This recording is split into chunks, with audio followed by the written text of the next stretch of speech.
Hey y'all, this is Diana Salami again, and welcome back to my channel. Well, y'all know the spiel. Yeah, you need to be 18 to be in here because we're not grooming anybody. I don't have time. Nobody else has time. Everybody wanted me to talk about reading my story that I started writing when I was living overseas in Almond, Jordan. I spent a lot of time downstairs in our apartment. First, I started doing it by hand, and then I transferred it to the computer, and I started writing daily on the computer. Nobody in the family, except for my husband, could speak English, much less read it. So anything I wrote was safe. He's the only one that could read it, and, he knew my story. So I didn't worry about what I was writing. And I had often thought during my growing up years and informative years, trying to learn about not only about gender, but about races and about life and things that I felt I needed to know as a Southerner. And so I read a lot of history. Some of it was really good and some of it was really bad. And I often thought when I'd be reading those stories, what would it have been like for a child living during that time? I know they would not have had the opportunities that I would have had in modern day, no. But would they still have that feeling that would draw them in that direction? That was what I was thinking about in my mind. So that's when I came up with this character that goes through a lot of ups and downs, lots of more bad than good.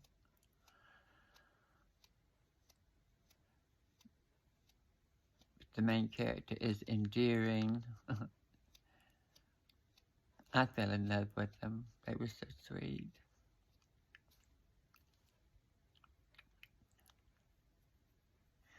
This is just a practice run, y'all. That way I'll know. For those of y'all who have not seen it, this was my cover page.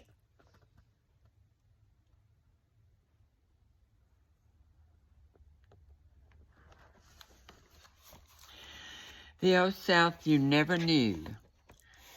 The Sisterhood of the Butterfly. Fraternité du Papillon in French. By Diana Salami.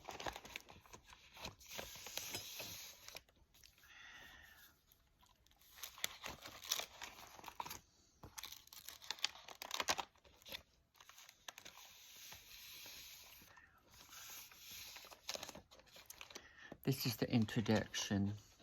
This is what I'll do this evening. Light shone through cracks in the rough-hewn cabin door as the master of Riverview Plantation pushed his way inside. Light in the cabin, dim as it was, cast dancing shadows on the freshly whitewashed walls.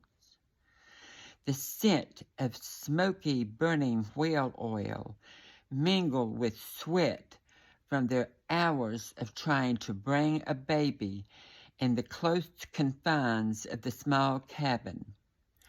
A woman lay on a low bed made of quilts and straw over tight ropes of a wooden frame cot.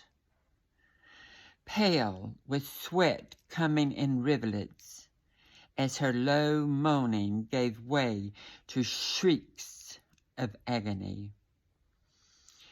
In the distance, the low, steady beat of drums kept rhythm with the tension in the room, getting louder and more intense with each passing second. The cold black midwife crouched down between the woman's legs, trying to assist her in the birth that was slowly and painfully taking place. The baby's father stood to the side with his hands on the mother's shoulders as he was at a loss for what to do. "Can't you give her something for the pain?" "As already gave her all I can, master." The crone of a woman placed a piece of old shoe leather in her patient's mouth to bite on. Coming from behind, the master of Riverview cradled Monique in his arms, instructing her to push.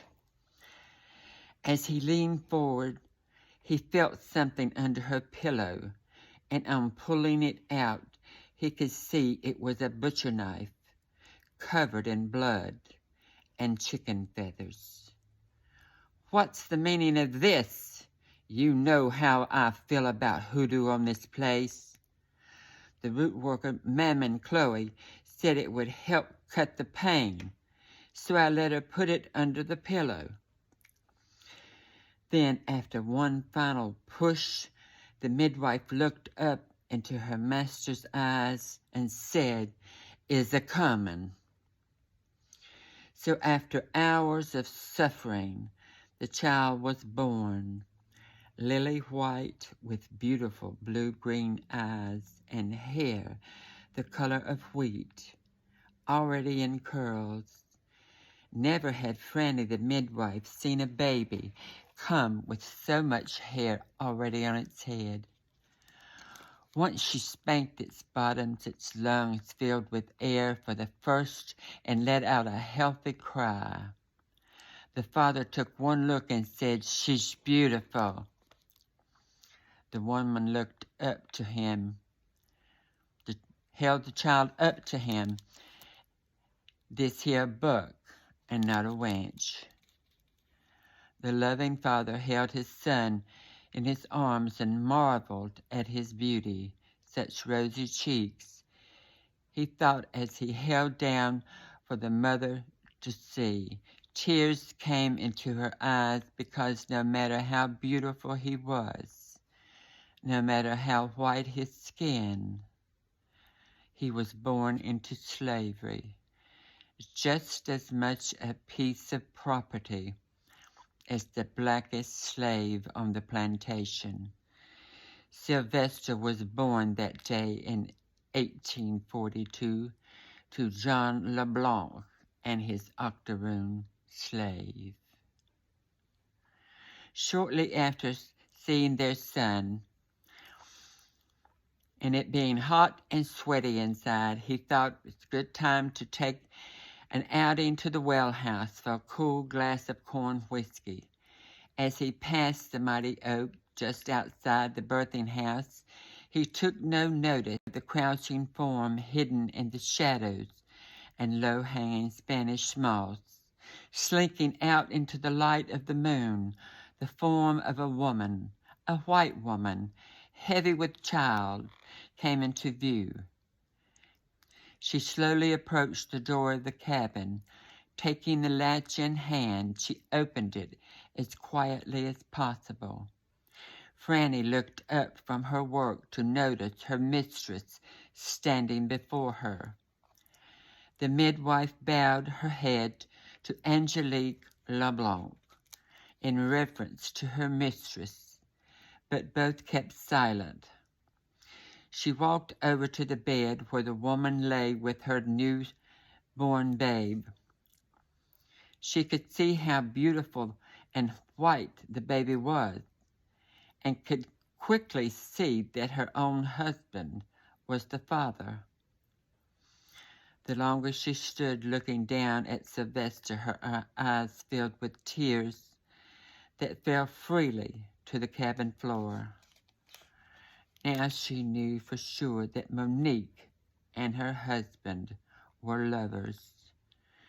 Just how she was going to handle this revelation was impossible at this time to tell, but for sure her heart was broken as she herself was in love with John LeBlanc and had tried with all her power to make him a good wife in every way she knew how. But this white devil laying before her had bewitched her husband, taken away his love, and captured his very soul. How she would rid herself of her tormentor she had no idea, but she knew she must to keep her husband and her sanity. Just as Angelique was turning to leave, she was overwhelmed with pain, clutching her stomach and screaming as she went to her knees. Franny called for help, and she could see that there was no time to move her to the big house because her water had already broke and the baby was coming. So she had her placed on a cot next to Monique. She quickly gave her as much laodrum as she dared, then delivered her baby with as quick which would. She quickly gave her as much laodrum as she dared, then delivered her baby that was quick in coming. When John came back in the cabin to check on Monique and the baby, he was shocked to see both his mistress and his wife laying side by side, both sleeping, bundles beside them. Looking at the child, he was amazed at how both babies looked exactly alike. Sylvester and his sister Starla could have been twins. Riverview Plantation spread some 3,000 acres on the eastern banks of the mighty Mississippi, near the settlement known as Fort Adams, with Natchez to the north and Baton Rouge to the south. Seasonal flooding of the river provided its white inhabitants rich, fertile soil, producing a multitude of crops: cotton, sugar, indigo, and a human crop in the form of slaves. The big house, a large affair made of white stuccoed brick, white columns running the full length to the gallery, where the second-floor gallery overlooked the river some 2,000 feet away, and was a perfect place to catch a late afternoon breeze. Formal gardens filled with crepe myrtles, mountain laurels, and roses offered a charming promenade down river rock paths outlined in muggy grass.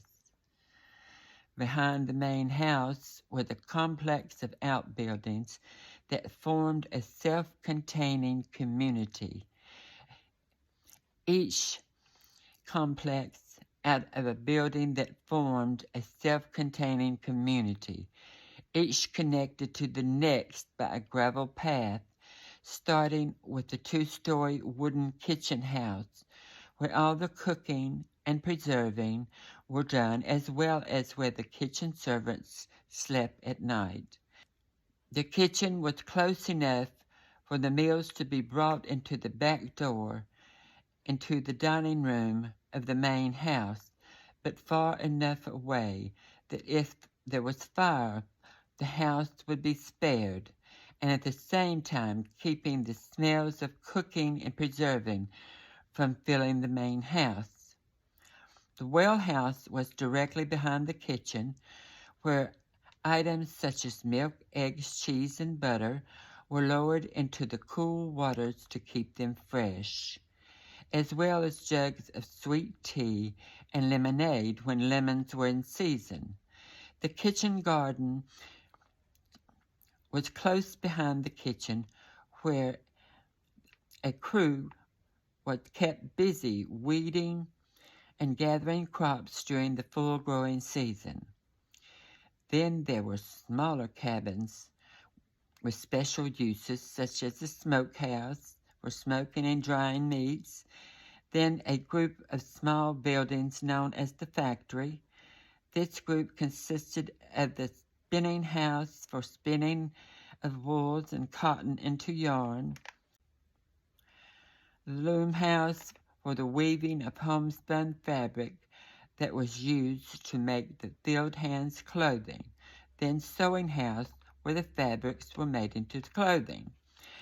Across from the factory complex was the storehouse where supplies were stored for the plantation and given out as needed by the mistress of the plantation.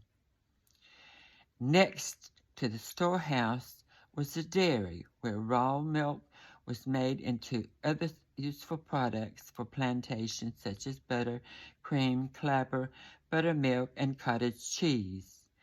Now behind the dairy was the wash house, where all the laundry was done for the big house and the kitchen. Farther away from the house was the livery stable, the blacksmith shop, leather shop, where all the harnesses and shoes were made, hen houses, pig pens, milk barns, then the slave quarters, where all the slaves lived.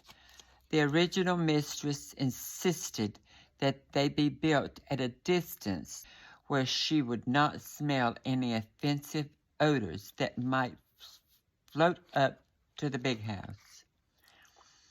30-year-old John LeBlanc, fourth generation master of Riverview Plantation and a Creole from French family. 30-year-old John LeBlanc, fourth generation master of Riverview Plantation and a Creole whose French family were one of the founding families of New Orleans, was tall, fair, with bright blue eyes and wavy blonde hair, the color of wheat.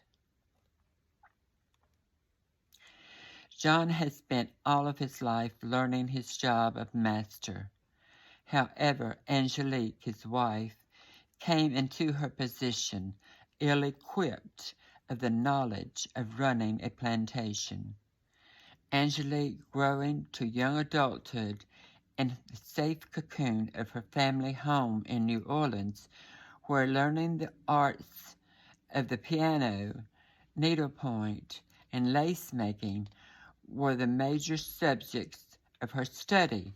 She had spent 3 years in Burlington Academy, where she learned to read, cipher numbers, and use her brain to figure out how to keep her dance card filled and snared just the right bow that would make her a fine husband. She had met handsome John during the Christmas ball of 1836. He was a tall, handsome, and gallant young man of a fine Creole family, of whom had been part of Louisiana society long before her own family had arrived. After a short courtship, they were married in an elaborate ceremony of the Catholic Church and reception at the family home. Oh, let's just cut that off. I'm sick of this shit. I'm going to stop it up there. Where's the original mistresses? Okay. Okay, y'all. I'm going to stop that there for now. And we can discuss it. And I'll see whether I need to go on with it. Yeah. Alrighty. Good night.